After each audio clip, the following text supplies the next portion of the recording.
بالله من الشيطان الرجيم بسم الله الرحمن الرحيم يسألونك ماذا ينفقون قل ما أنفقتم من خير فللوالدين والأقربين واليتامى والمساكين وابن السبيل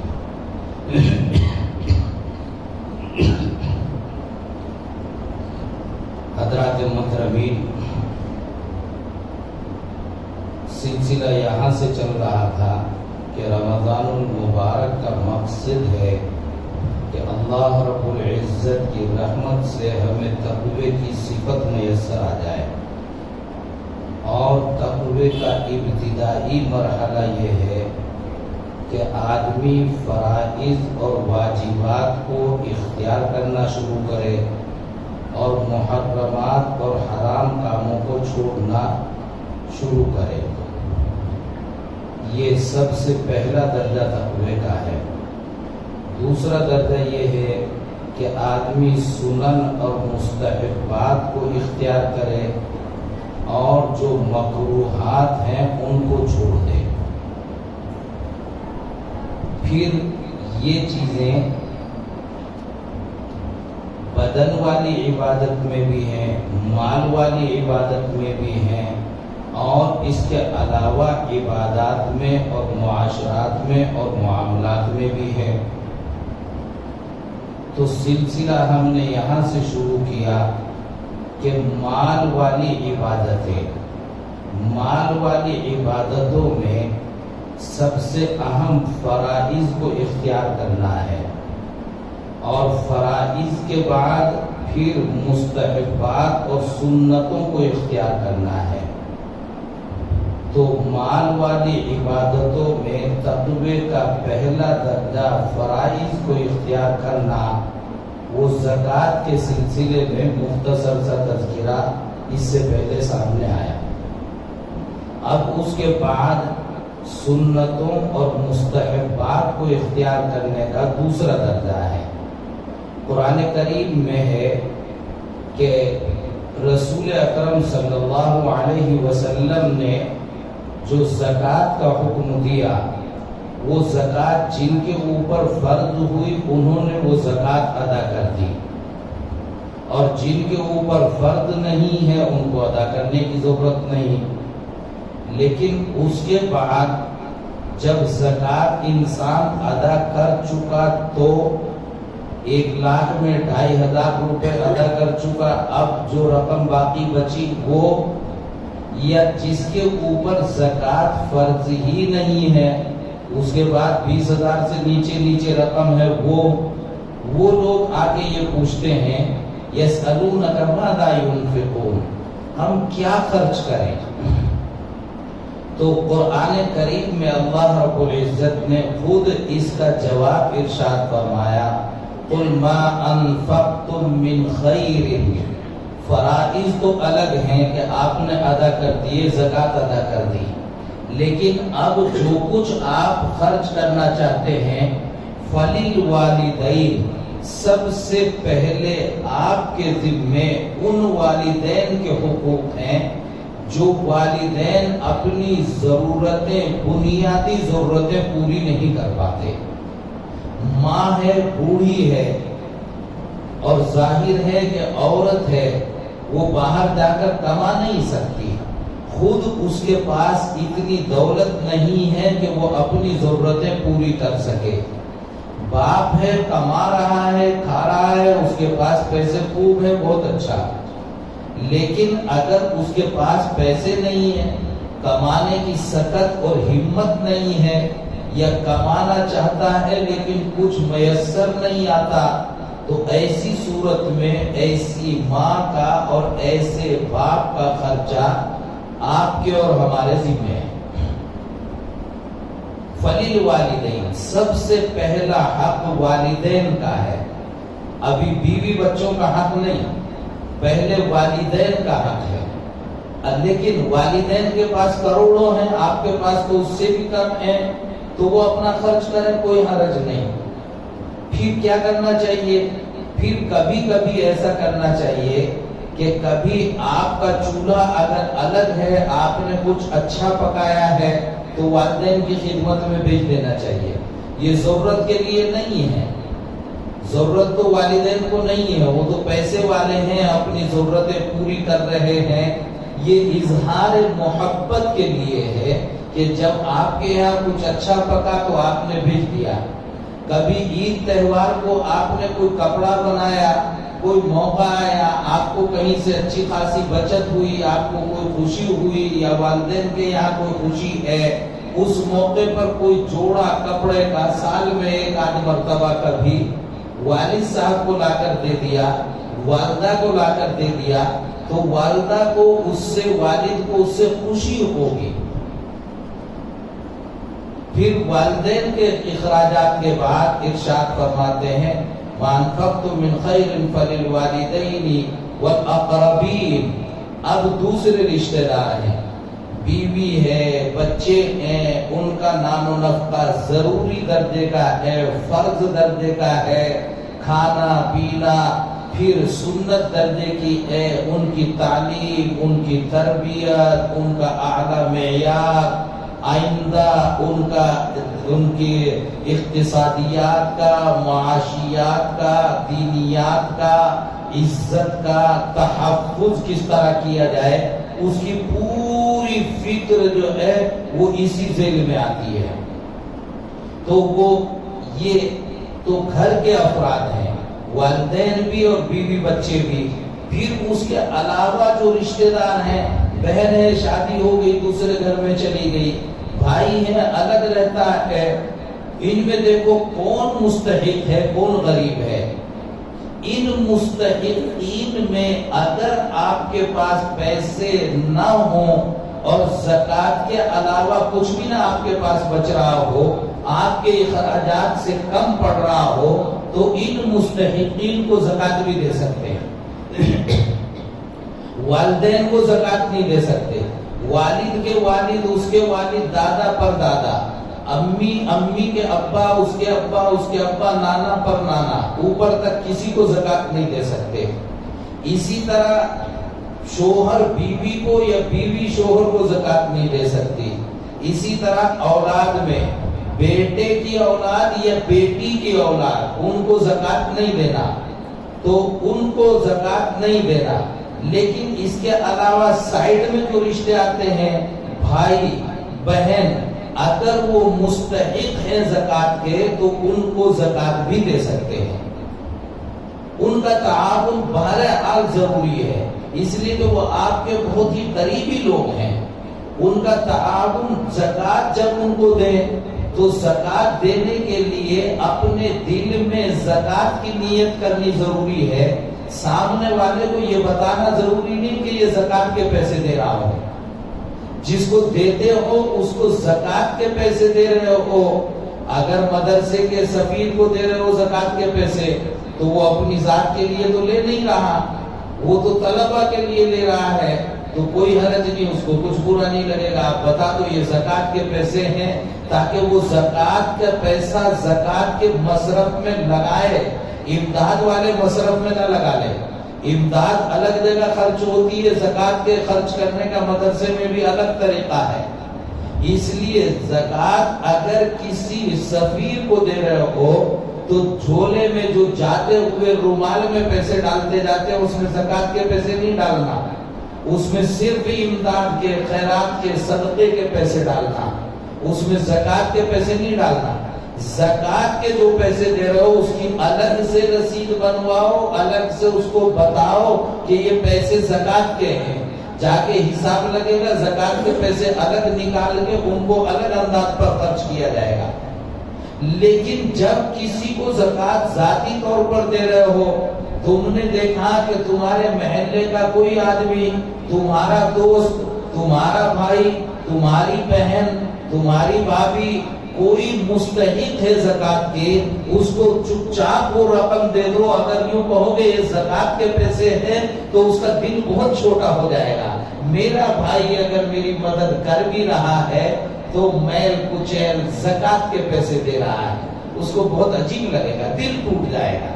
اس لیے اس کا دل نہ ٹوٹے، اپنے دل میں نیت کرو کہ زکوٰۃ ہے، لیکن اس کو بتانا ضروری نہیں کہ زکوٰۃ ہے. آپ کے خرچے کے پیسے آپ رکھیں.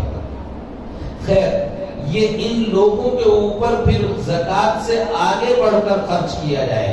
اس سے آگے قرآن کریم نے ارشاد فرمایا والیتامی والمساکین، یتیموں پر، مسکینوں پر، غریبوں پر، راہگیر، وہ لوگ جو کہیں سفر میں ہیں اور ان کے پاس انتظام نہیں ہے، ان لوگوں کے اوپر، یعنی عام لوگوں کی عام ضرورت کو پہچانو اور ان کے اوپر خرچ کرو.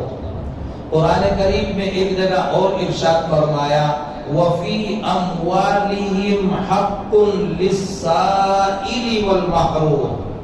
دو طرح کے لوگ ہوتے ہیں.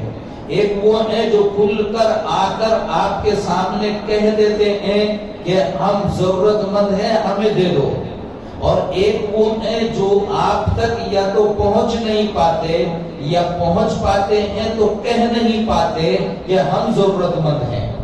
تو ایسے لوگوں کو تلاش کرنا کہ کون ضرورت مند ہے، اور وہ لوگ جو سائل ہوں، آپ سے سوال کر رہے ہوں، اپنی ضرورت کا اظہار کر رہے ہوں، ان کا آپ کے مال کے اندر اللہ کہتے ہیں میں نے حق متعین کر دیا ہے. وفی اموالہم، اور ان کے مالوں کے اندر، حق للسائلی، اس کا بھی حق ہے جو مانگنے والا ہے، والمحروم، اور جو محروم ہے، ضرورت مند ہے، پتہ نہیں اس کا بھی حق ہے. یہ حق کس کی طرف سے ہے؟ اللہ رب العزت کی طرف سے. پیسے جیب میں آپ کے ہیں لیکن خرچ کرنے کا طریقہ اللہ بتا رہے ہیں. اس میں کس کس کا حق ہے؟ ان حقوق کو ادا کرنا ہے. تو یہ طریقہ کار جو ہے قرآن کریم نے وضاحت کے ساتھ ارشاد فرمایا. پھر رسول اکرم صلی اللہ تعالی علیہ وسلم ہیں. رسول اکرم علیہ السلام ایک فرد نہیں ہے، ایک جماعت ہے. اور رسول اکرم صلی اللہ علیہ وسلم اپنی ابتدا سے جماعتی زندگی کو پسند کرتے ہیں. رسول اکرم صلی اللہ علیہ وسلم اجتماعیت کا مطالبہ کرتے ہیں اور اس کو پسند کرتے ہیں کہ جماعتی زندگی وہ سب لوگ ساتھ رہنے کی کوشش کریں. اور یہ دین جماعت والا دین ہے، یہ اجتماعیت والا دین ہے، انفرادیت والا دین نہیں. پہلے دین جو ہوتے تھے اس میں خوبی یہ ہوتی تھی کہ آدمی اکیلا نکل کر کہیں عبادت کرے تو وہ بزرگ بن جاتا تھا. اس کو کہتے تھے رہبانیت. الگ الگ ایک دوسرے سے، ہمارے یہاں اس کا ہندی میں نام ہے سنیاسی. سنیاس لے لیا اس نے اپنے علاقے کو چھوڑ دیا، لوگوں کو چھوڑ دیا، بیوی بچوں کو چھوڑ دیا، اس سے آگے بڑھو تو نکاح کرنا چھوڑ دیا اور الگ تھلگ پڑھ کے کہیں زندگی گزارنے لگا. رہبانیت اس کو سمجھتے ہیں کہ اس کے اندر کوئی الگ سے شکتی اور الگ سے کوئی طاقت پیدا ہو گئی ہے. اس کے قریب جاتے ہیں اور اس سے آدمی اپنی تمنائیں مانگتا ہے، سوچتا ہے کہ اس کے اندر بھگوان والی، خدا والی شکتی اور طاقت پیدا ہو گئی ہے. یہی سلسلہ چل رہا تھا. کمال اسی کو سمجھا جاتا. رسول اکرم صلی اللہ علیہ وسلم تشریف لائے اور آپ علیہ السلام نے فرمایا لا رہبانیت فی الاسلام، کہ اس مذہب میں اس انداز کی کوئی حیثیت نہیں. اب عبادت بھی کرو گے تو جو اہم عبادات ہیں ان کو اجتماعیت کے ساتھ ادا کرو، جماعت کے ساتھ نماز ادا کرو. اور بڑی جماعت بناؤ تو عید کے دن جو ہے اس سے بڑی جماعت بناؤ، جمعے کے دن بڑی جماعت بناؤ، عید کے دن اس سے بڑی جماعت بناؤ، اور پھر عرفات کے میدان میں جاؤ تو وہاں اس سے بڑی جماعت بناؤ. تو فرائض کو اجتماعیت کے ساتھ، اصل عبادت کو اجتماعیت کے ساتھ، انفرادی بھی عبادت کرے اس کی بھی اہمیت ہے، لیکن اصل دین اجتماعیت کو طلب کرتا ہے. تو رسول اکرم صلی اللہ علیہ وسلم مالی اعتبار سے بھی اجتماعیت کو اختیار کرتے تھے. اور آپ علیہ السلام اس اجتماعیت میں دو کام خصوصیت کے ساتھ کرتے. ایک ہی ہے کہ جب لوگوں کو دیکھتے کہ یہ لوگ اس محلے کے رہنے والے ہیں، اس مسجد میں نماز پڑھنے آتے ہیں، تو پھر ان سب کے بارے میں دھیان رکھتے کس کی کیفیت کیا ہے، عبادت میں کس کا کیا معیار ہے، مالداری میں کس کا کیا معیار ہے، کون جائز کماتا ہے، کون کتنا کماتا ہے، کس کے یہاں باغ ہے، کس کے یہاں دکان ہے، کس کے یہاں کھیت ہے، سب کا پتہ رکھتے رسول اکرم صلی اللہ علیہ وسلم اپنے محلے کے لوگوں کا۔ اور دوسرے علاقوں میں جہاں جو امام ذمہ دار ہوتا وہ سب کا پتہ رکھتا تھا، تو سب کا پتہ رکھتے تھے، لہذا اگر کوئی بیمار ہو جاتا رسول اکرم صلی اللہ علیہ وسلم کو آج اور کل میں پتہ چل جاتا تھا فلاں بیمار ہے، اس کی عیادت کرنے کے لیے جاتے تھے، اور اگر اس کے پاس علاج کے لیے کوئی انتظام نہیں ہے تو پھر ان لوگوں میں دیکھتے کہ کس کے پاس علاج کے لیے انتظام ہے، ان کے پاس بھائی رفیع کے پاس ہے تو اٹھاؤ ان کو کہہ دو کہ اس کا علاج کرا دو، یہ جا کے ان کا علاج کرا دیتے۔ اس علاقے میں دیکھا بھائی رضوان کے پاس انتظام ہے تو ان سے کہہ دیا، وہ جا کر ان کا علاج معالجہ کرا دیتے۔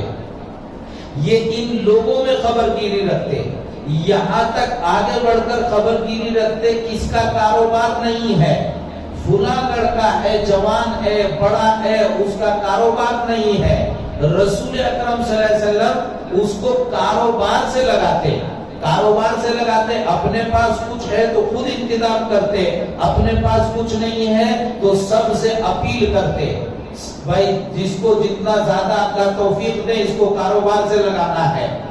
وہ واقعہ مشہور ہے کہ رسول اکرم صلی اللہ علیہ وسلم نے ایک آدمی کو غربت کی حالت میں دیکھا تو اس کو بلایا کہ ادھر آؤ، کیا حال ہے گھر گھرانے کا؟ کہنے لگے حضرت پوچھو نہیں، بہت برا حال ہے۔ کہنے لگے کاروبار کیسا چل رہا ہے؟ کاروبار کئی دن کے فاقے گزر رہے ہیں، گھر میں کچھ بھی نہیں، کہاں کا کاروبار، کچھ بھی نہیں ہے۔ تو رسول اکرم صلی اللہ علیہ وسلم نے پوچھا کرتے کیا ہو؟ کہنے لگے کچھ کرنے کو ملتا ہی نہیں ہے۔ تو حضور نے فرمایا ملتا نہیں ہے، ارے کچھ کرنے کی کوشش کرو، باہر نکلو، جد و جہد کرو تو ملے گا نا، گھر میں بیٹھ کے کیا ملنے والا ہے؟ گھر سے باہر نکلو، محنت کرو، سارے دن گھر میں پڑے رہو گے، گھر میں آ کے کاروبار ملے گا، باہر جاؤ۔ کہنے لگے کیا جاؤ، کچھ بھی نہیں ہے میرے پاس، کیسے کام کرو؟ تو حضور اکرم صلی اللہ علیہ وسلم نے فرمایا گھر میں کوئی چیز ہے؟ کہنے لگے کوئی چیز نہیں، کہ دیکھ لو کوئی چیز تو ہوگی۔ تو انہوں نے کہا کہ میرے گھر میں صرف ایک کلہاڑی ہے، کلہاڑی ہے، اور کلہاڑی لکڑی کاٹنے والی، کلہاڑی بولتے ہیں، کلہاڑی ہے لکڑی کاٹنے والی، لیکن اس میں بھی دستہ نہیں ہے جس سے پکڑ کر لکڑی کاٹتے ہیں۔ تو حضور صلی اللہ علیہ وسلم نے فرمایا وہ کلہاڑی اٹھا کر لاؤ۔ وہ کلہاڑی اٹھا کر لائے تو حضور اکرم علیہ السلام نے بتاتے خود لکڑی کاٹ کر اور اس میں دستہ لگایا، اور دستہ لگا کر اور پھر اس سے یہ کہا کہ یہ کلہاڑی لے اور جنگل میں چلا جا، لکڑیاں کاٹ اور لکڑیاں کاٹ کے بیچ۔ تو جنگل میں سرکاری جنگل ہے، عام اجازت ہے، وہاں سے لکڑیاں کاٹ کے لا، اور وہ لکڑیاں کاٹ کے اتنے ڈھیر بنا کے اور لوگوں کو بیچ۔ چولہے چلتے تھے، چولہے کے لیے لوگ لکڑیاں خریدتے تھے، تو چولہے چلتے ہیں، لکڑیاں بک جائیں گی، لیکن یاد رکھ 15 دن تک میں تجھے شہر میں نہ دیکھ لوں، 15 دن تک تجھے شہر میں نہ دیکھ لوں، کبھی تو آج لکڑی کاٹے اور کل کو پھر بیوی کے پاس آ کے بیٹھ جائے گھر میں، وہ بار بار نہیں پلٹ کے آنا، کم سے کم 15 دن کام کر تو کچھ آٹے دال کے برابر کچھ تو بچے گا۔ تو 15 دن لکڑی کاٹ اور بیچ۔ تو پھر وہ حضور نے فرما دیا اب تو جانا ہی تھا، بیچارہ کلہاڑی لے کر جنگل چلا گیا، لکڑی کاٹی بیچتا رہا، لکڑی کاٹی بیچتا رہا۔ اب اتنا پیسہ اس کو مل گیا کہ گھر میں آیا تو فراوانی کے ساتھ راشن خرید لیا، اور پھر اس کے بعد پھر لکڑی کاٹی ہوں گی، پھر آگے کاروبار بڑھا ہوگا، بڑھتے بڑھتے کاروبار بڑھتا ہے۔ لیکن یہ خبر گیری ذمہ داری ہے محلے کے ذمہ داروں کی. کون لڑکے بیکار پھر رہے ہیں, کون لڑکے کاروبار نہیں کر رہے ہیں, کون پڑھے ہیں کیا کاروبار کر سکتے ہیں کاروبار نہیں کر رہے ہیں, ان کو کاروبار سے لگانا.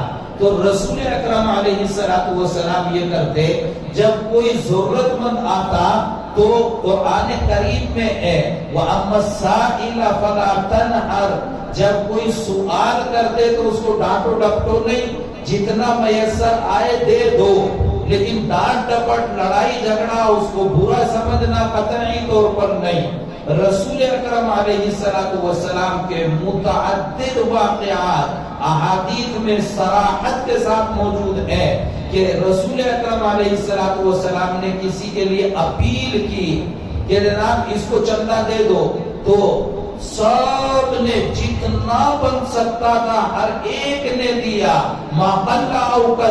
حدیث میں آتا ہے چاہے کسی کے پاس کم تھا تو کم دیا, زیادہ تو زیادہ دیا. تو یہ رفاہی امور اور رفاہی کام کہ امت کے اپنے لوگوں میں کوئی بھی ایسا نہ رہے, اور یہ اگر عالمی پیمانے پہ کرو گے تو بس ہو گیا. اپنے اپنے محلوں کو, اپنی اپنی مساجد کے حلقوں کو اگر سنبھال لو تو پورا ہندوستان سنبھالنے میں 1-2 سال نہیں لگے گا, سب سنبھل جائے گا. کوئی مانگنے والا اور کوئی غریب اور ضرورت مند نہیں رہے گا, اور یہ ہو کے رہنا ہے. میں اس لیے اس بات کو بول رہا ہوں کہ رسول اکرم علیہ السلام کی منشا ہے. حضور اکرم علیہ السلام کی ایک حدیث ہے, آپ نے ارشاد فرمایا کہ ایک وقت آنے والا ہے کہ جب حضور نے فرمایا صدقہ خوب دیا کرو, ورنہ تو ایک وقت آنے والا ہے تم اپنے مال کا صدقہ کرنے کو تمہارا دل کرے گا, اور تم صدقہ لے کر ڈھونڈتے پھرو گے کسی آدمی کو کہ کوئی صدقہ لینے والا مل جائے. ان سے کہو گے صدقہ لے لو, پاگل ہو تم, مجھے صدقہ دینے آئے ہو, فقیر سمجھ رہے ہو. ان سے کہا صدقہ لے لو, تم پاگل ہو, مجھے فقیر سمجھ کے صدقہ دینے آئے ہو. کوئی صدقہ دینے والا نہیں ملے گا. ایک آدمی اس کو ملے گا, وہ اتنی بات کہے گا کہ تم اگر کل آ جاتے تو کل میں صدقہ لے لیتا, لیکن آج فلا حاجت علی, آج مجھے ضرورت نہیں رہی, کل آ جاتے تو بہتر تھا. وہ پلٹ کر اپنے گھر آ جائے گا, کوئی صدقہ دینے والا نہیں ملے گا. اتنی مالداری مسلمانوں میں آنی ہے, انشاءاللہ ضرور آ کر رہے گی, اور جلدی آ کر رہے گی. یہ کب ہوگا؟ جب محلہ محلہ اپنے اپنے اموال کا صحیح استعمال ہوگا. پڑھے لکھے بھی خوب ہوں گے اور مالدار بھی خوب ہوں گے. تو وفی اموالہم حق للسائل والمحروم, رفاہی امور کے لیے خرچ کرنا یہ بھی ہمارے اموال کے اندر ایک اہم حق ہے. یہ دوسرے درجے کا تقویٰ ہے, یہ دوسرے درجے کا تقویٰ ہے. اللہ رب العزت ہمیں عمل کی توفیق عطا فرمائے. اللهم صل على سيدنا ومولانا محمد وعلى آل سيدنا ومولانا محمد وبارك وسلم یا ارحم الراحمین یا اکرم المکرمین. ہم انتہائی درد خطا کار ہیں یا اللہ, انتہائی درد گناہ گار ہیں. اللہ جیسے کیسے ہیں, آپ کے گھر میں بیٹھے ہوئے ہیں, آپ کے سامنے ہاتھ پھیلائے ہوئے ہیں. اللہ ہمیں معاف فرما دے. اللہ ہمارے چھوٹے بڑے جانے انجانے تمام گناہوں کو بخش دے. اللہ رمضان المبارک کی راتیں ہیں, اللہ ہمارے ہاتھ پھیلے ہوئے ہیں, اللہ ہم سب کی مغفرت فرما دے. اللہ تجھے کوئی روکنے ٹوکنے والا نہیں. اللہ آپ ہی تو ہیں جو قادر مطلق ہیں. اللہ آپ نے ہماری مغفرت کر دی, آپ کے خزانے میں کوئی کمی آنے والی نہیں. اللہ ہم سب کی آج ہی مغفرت فرما دے. اللہ ہمارے تمام گناہوں کو حسنات سے مبدل فرما دے. اے ارحم الراحمین, اے اللہ کل عالم میں پوری ملت کی حفاظت فرما. یا اللہ کرونا وائرس ہے, طرح طرح کی بیماریاں ہیں, اے اللہ پورے عالم کو محفوظ فرما. اے اللہ، اے اللہ ہمارے گھروں میں خیر اور برکت کے فیصلے فرما دے، اے اللہ مال میں برکت عطا فرما دے، روزی میں برکت عطا فرما دے، رزق میں برکت عطا فرما دے، اے اللہ موسم میں برکت عطا فرما دے، اے ارحم الراحمین، اے میرے اللہ ہم تو انتہائی درجے عاجز آ چکے ہیں، پریشان آ چکے ہیں، ایسی صورت حال ہمارے لیے بنی ہوئی ہے، نہ بولتے بنے ہیں نہ چپ رہتے بنے ہیں، اے ارحم الراحمین، اے اکرم المکرمین، ہم تو یہاں انتہائی مدد کے محتاج ہیں، اے اللہ ہماری مدد فرما دے، اے اللہ ہمیں کچھ راستے سجھا دے، اے اللہ ہمیں کچھ طریقے سمجھا دے، اے اللہ زندگی کو سنوار دے، اے اللہ اس آج اس زندگی کو بہتر بنا دے، اے اللہ زندگی میں سہولتیں پیدا فرما دے، آسانیاں پیدا فرما دے، راحتوں کے فیصلے فرما دے، اے اللہ اے ارحم الراحمین ہمارے گھروں میں قرآن کریم کی تعلیم کو عام فرما دے، اپنے دین کا بول بالا فرما دے، قرآن کریم کی تلاوت کرنے والا بنا دے، اللہ قرآن کریم کا حافظ بنا دے، اللہ قرآن کریم کا ماہر مفسر اور محدث بنا دے، اے ارحم الراحمین ہمارے گھروں میں علماء اتقیاء ابرار پیدا فرما دے، اللہ ہمیں اپنے ذکر کی توفیق عطا فرما دے، اللہ اپنے دین کی فکر کی توفیق عطا فرما دے، اے ارحم الراحمین ظاہری ذکر و فکر عطا فرما، باطنی ذکر و فکر عطا فرما، اے ارحم الراحمین بیماروں کو شفا عطا فرما دے، اللہ ضرورت مندوں کی ضرورتیں پوری فرما دے، اے میرے اللہ اے میرے اللہ تیرے گھر میں تو کوئی کام مشکل ہوتا ہی نہیں، اللہ تو مسبب الاسباب ہے، اللہ تیرے یہاں تو کن فیکون کا معاملہ ہے، تو تمام مسائل کو اللہ چٹکیوں میں حل کرتا ہے، اے ارحم الراحمین اس مسجد کی جتنی ضرورتیں ہیں ان کو پورا فرما دے، اللہ زمین کی خریداری ہے، مسجد کی تعمیر ہے، اے میرے مولا مسجد کی ضرورتیں اور اے مکانات کمروں کی اللہ جتنی بھی ضرورتیں ہیں اللہ ہماری سوچ سے زیادہ عطا فرما دے، اللہ سوچ سے زیادہ سہولت عطا فرما دے، اللہ بعجلت اس کے انتظامات فرما دے، اے ارحم الراحمین تمام مساجد کو آباد فرما، اللہ تمام مدارس کو عزت و سربلندی عطا فرما، اللہ جامعۃ العلوم کو بام عروج عطا فرما، اے ارحم الراحمین رجال کار کی حفاظت فرما، جو ہمارے بڑے چھوٹے والدین اعزاء و اقارب اساتذہ طلبہ فضلا اللہ جو تجھے پیارے ہو گئے دنیا سے چلے گئے اللہ ان سب کو راحت عطا فرما دے، ان کی قبروں کو نور سے منور فرما دے، اللہ ملک میں امن قائم فرما دے، سلامتی اور فلاح اور کامیابی اور خوشحالی عطا فرما دے، اللہ ملک میں جو نفرتیں ہیں ان نفرتوں کو محبتوں سے بدل دے، اللہ آپس میں ایک دوسرے سے انس عطا فرما دے، اے ارحم الراحمین جو مانگا وہ عطا فرما، اللہ جو دلوں میں مرادیں ہیں تمنائیں ہیں اللہ سہولت کے ساتھ تمام کو پورا فرما، وصلی اللہ تعالی علی خیر خلقہ محمد وآلہ وصحبہ اجمعین برحمتک یا ارحم